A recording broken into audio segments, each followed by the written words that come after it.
In municipalities, snow removal is accomplished under difficult conditions and with equipment that might cause accidents. The purpose of this audio-visual document is to show that snow removal operations can be organized and carried out with less risk of accidents at work. It is addressed to all employees assigned to snow removal tasks, including subcontracted workers.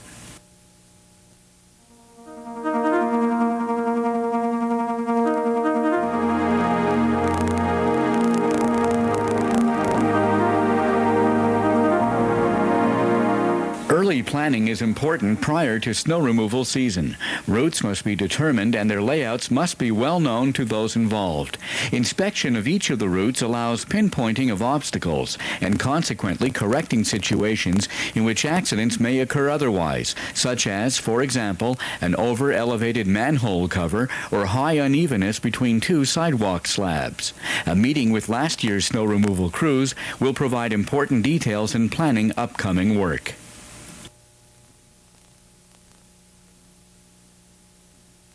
In addition, maintenance equipment must be in good working order.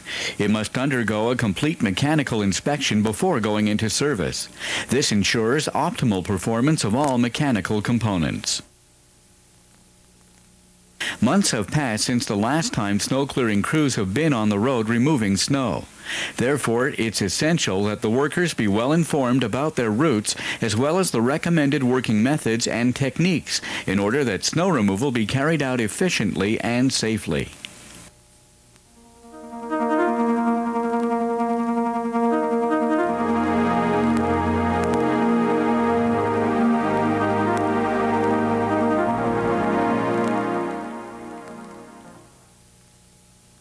Before leaving to start snow clearing operations, a short briefing allows each worker to become familiar with his route, as well as the prescribed working procedures. It's important that drivers of trucks and snowblowers know the signals that will be used by the signalman during snow clearing operations. They must at all times respect the signalman's instructions in order to ensure safety for all.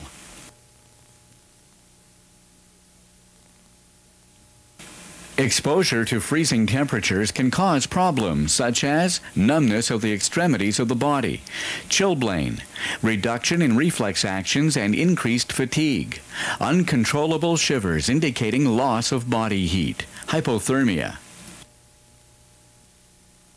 To protect yourself from freezing, it's recommended to wear 3 layers of clothing. The first layer is to absorb sweat.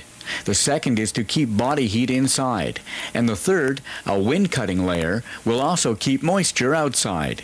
Gloves and mittens must have a removable lining allowing them to dry. Clothing must remain dry. You must change them if they get wet or damp. During a break in a warmer environment, it's recommended to remove the outer layers of clothing, thus avoiding feeling too warm and helping body moisture to evaporate. Consumption of hot beverages containing sugar and soups bring energy to the body. However, coffee and alcohol must be avoided because they have the opposite effect. Frequent breaks in a warmer area like the vehicle's cabins is recommended. Beware of chilblain and numbness to your hands and feet. Such symptoms are a signal to take a break in warmer conditions in order to prevent severe complications. Before beginning snow removal, you must do a compulsory pre-operation check on your vehicle. Inspection of its main components is done for the purpose of ensuring everyone's safety. The elements to be inspected are brakes, steering, lighting and flashers, tires, wheels and rims,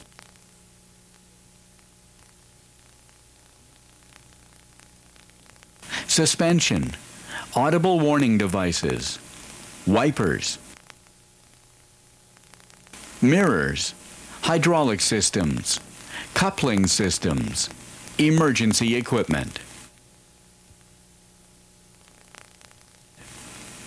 A written report on mechanical problems will allow maintenance personnel to proceed with necessary repairs and to provide, as required by law, vehicles and equipment that is safe to use. To prevent falls, before reaching the vehicle's cabin, be sure to clean the running board by removing any snow, ice, oil, or grease deposits. Furthermore, when climbing aboard or getting down from the driving cab, always maintain 3 points of contact. In order to guarantee good visibility during operations, make sure that windows and mirrors are clean. Take the time to adjust your seat and mirrors properly. The cab floor must be free of any object that may be a nuisance when driving the vehicle.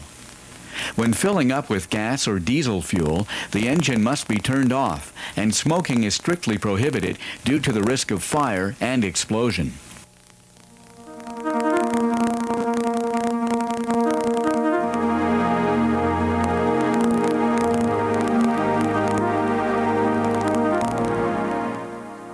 When driving or operating a vehicle, you must abide by all road safety regulations. Your safety belt must be correctly buckled because it's compulsory for everyone in a moving vehicle. It's forbidden for anyone to stand on the running board or on an external part of the vehicle.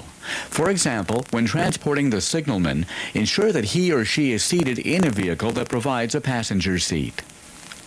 A vehicle moving at speeds below 25 miles per hour must be supplied with an orange-colored triangle-shaped warning sign with a phosphorescent red perimeter. This sign is installed in the back of the vehicle 3 to 5 feet above ground. It's clearly important to be seen at all times. It's recommended to occasionally clean your headlights, parking and steering flashers, and to turn on your flashing dome lights when in operation. You must obey allowable speed limits and road signals, traffic lights, stop and one-way signs, in order to ensure your safety and the safety of others on the road. Whichever vehicle you drive or operate, when pedestrians are less than 3 meters away, it's preferable to stop and wait until they get further away before restarting. If you must leave your vehicle for a coffee or lunch break, be sure to lower all its components if applicable, and put on your parking brakes and securely lock the doors.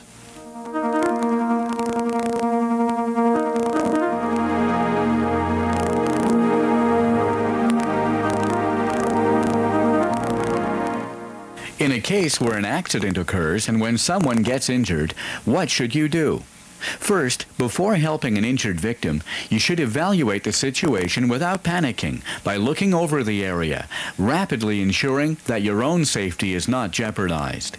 Do it in such a way that someone is able to call emergency services and notify the person responsible for your working crew as soon as possible. A communication system to reach emergency assistance must always be on hand to the workers. Go to the victim's assistance while taking care not to move an injured person yourself, because you might aggravate the injury. Tell people to move back and protect the victim with a blanket.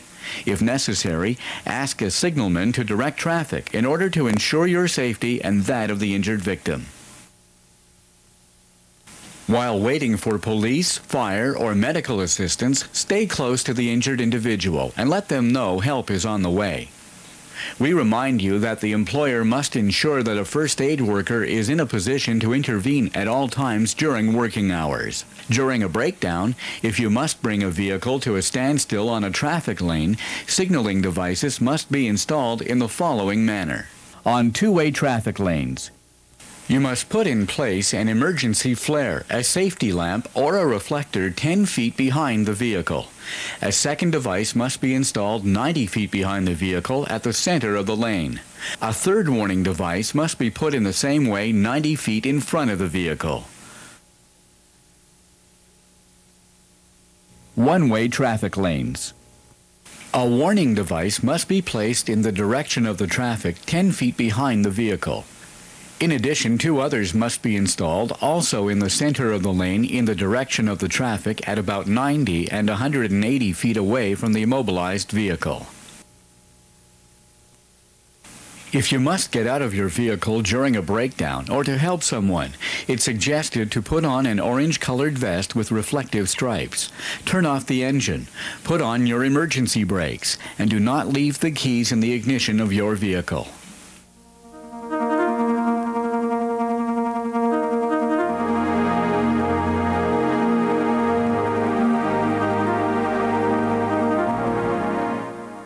During loading of a spreader with a loader or a backhoe, some safety measures are required. You must never raise the shovel above the truck's cab because of the risk of falling abrasives that could hit the windshield and possibly injure the driver. Furthermore, ensure that everyone is 15 feet or more away from the loading site. The spreader operator must equally respect this distance when getting out of the vehicle during loading procedures. In order to avoid blocking the spreader mechanism, abrasives are sifted. For this purpose, some vehicles are provided with a grating on top of the bucket.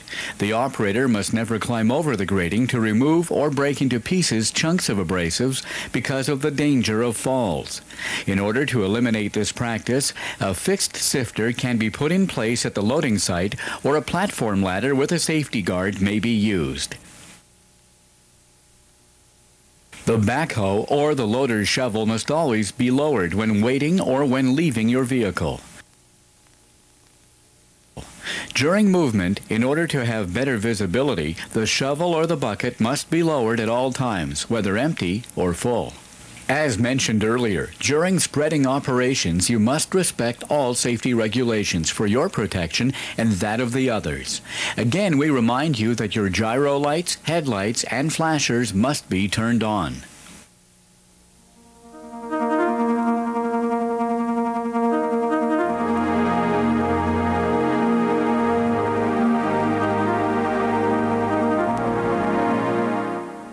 When you are called upon to clear a parking lot, a park, or around urban equipment with a backhoe or a loader, always stay at least 10 feet from overhead power lines.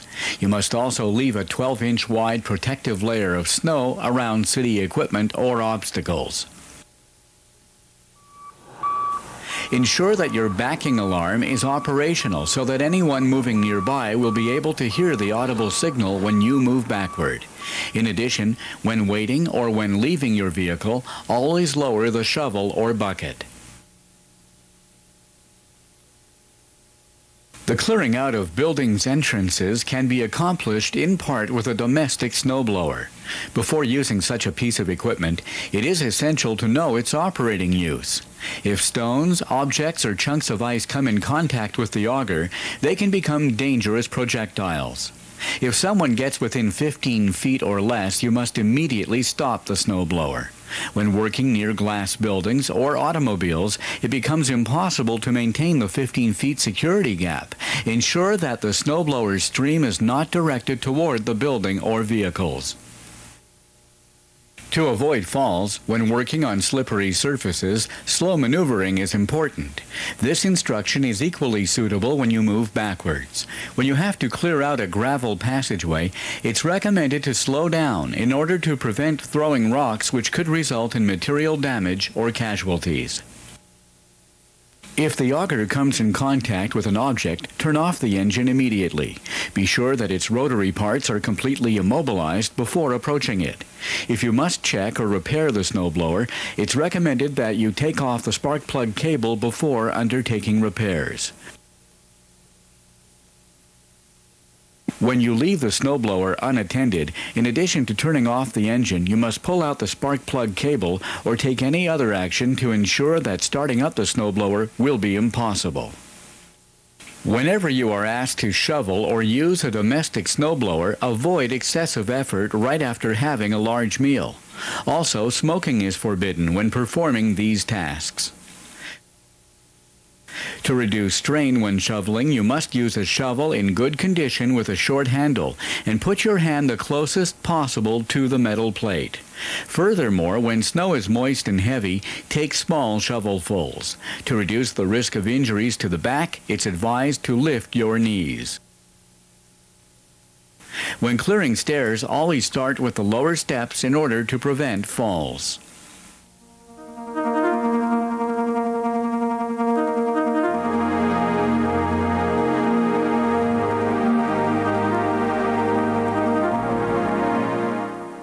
When it becomes necessary to install a snowplow in front of a vehicle, nobody is allowed between the snowplow and the vehicle to avoid the danger of being hurt or crushed.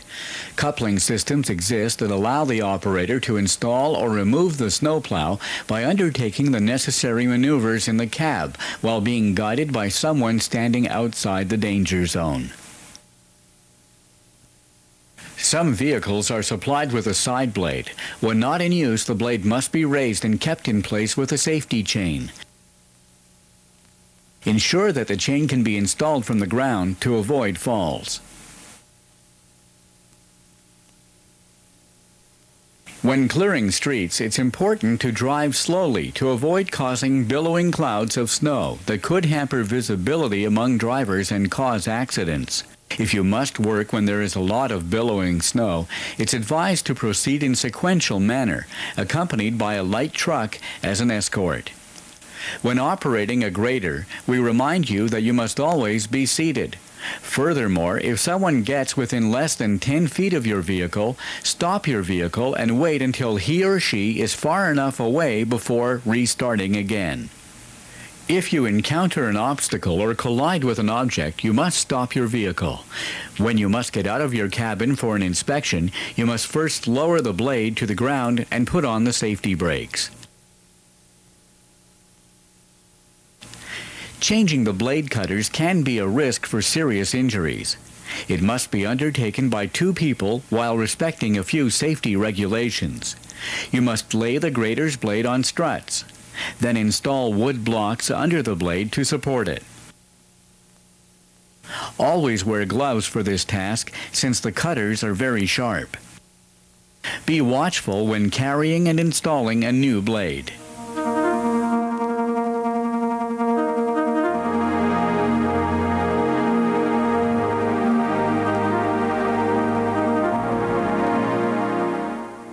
On public roads where allowable speeds are 30 miles per hour or less, snow clearing with a snowplow must be done in the presence of a signalman. The signalman's work is very important because he helps to ensure that the operations are done in a safe manner for the plow, other vehicles, and pedestrians. When acting as a signalman, you must ensure prior to beginning work that drivers of heavy machinery know and will heed your warning signals. To ensure your protection, you must wear an orange-colored vest or overcoat with reflective stripes. Mittens or reflective gloves, as well as a flashlight on evening or night shifts, are important accessories. When snow removal is accomplished in tandem, the signalman must place himself ahead of the snowplow on the street 35 to 40 feet away. It's essential that this minimum distance be respected because by being closer, you could be injured by thrown projectiles coming out of the snowblower. If you make signals while standing on the sidewalk, the minimum gap becomes 20 feet away from the snowblower. Your task consists also of ensuring nobody crosses the danger zone. If someone wanders inside the security perimeter, you must give the order to stop all operations. While executing your work, be watchful for objects susceptible to becoming dangerous projectiles. Pull them out before the snowblower reaches them. However, it is possible that an object or a chunk of unnoticed ice could block the auger. In such a situation, the operator must neutralize the functioning of the auger, turn off the engine, put the gear in neutral, put on the safety brakes, and get down from the vehicle before anyone else goes near the auger. Never attempt to clear the auger with your feet and hands. This task must always be carried out with a shovel. When operating the snowblower or driving a truck, if you are doubtful about the signalman's instructions or he gets out of visual range, take no risk. Stop the vehicle as well as the functioning of the auger, and before restarting, wait for an indication from the signalman. When driving backwards, always be guided by a signalman. While in motion, nobody is allowed to stand on the vehicle's running board or in the cab. In addition, always stop the functioning of the auger. When driving a truck and waiting for loading, you must position yourself behind the snowblower by keeping a 12-foot gap between vehicles. You must never pass another truck. Wait until the loading of the other truck is finished before taking position. Put your emergency flashers on for the whole duration of the loading process. Remember that at all times you must respect the signalman's instructions, and when backing up the vehicle, it must be done with the signalman's help. As mentioned earlier, you must respect speed limits and road signs. In municipalities where someone is assigned as a recorder, safety rules are the following. You must stay 225 feet ahead of the snowblower. Just like the signalman, you must wear an orange-colored vest or overcoat with reflective stripes. On evenings or night shifts, use a flashlight so that truck drivers will be able to locate you. To avoid being struck and seriously injured when a truck comes in your direction, wait until it's completely stopped before approaching it. Then take the card without climbing on the running board. In some municipalities, the recorder is aboard a light truck. He has in his possession the truck cards, and he marks them when vehicles pass in front of him. In this way, many risks are eliminated. On the unloading site, truck drivers must respect allowable speed limits. If a signalman is present, wait for his signal before setting in motion the bucket for unloading. Ensure that at all times the signalman stands 25 feet away from your vehicle. Before restarting, you must wait until the bucket is completely bent down.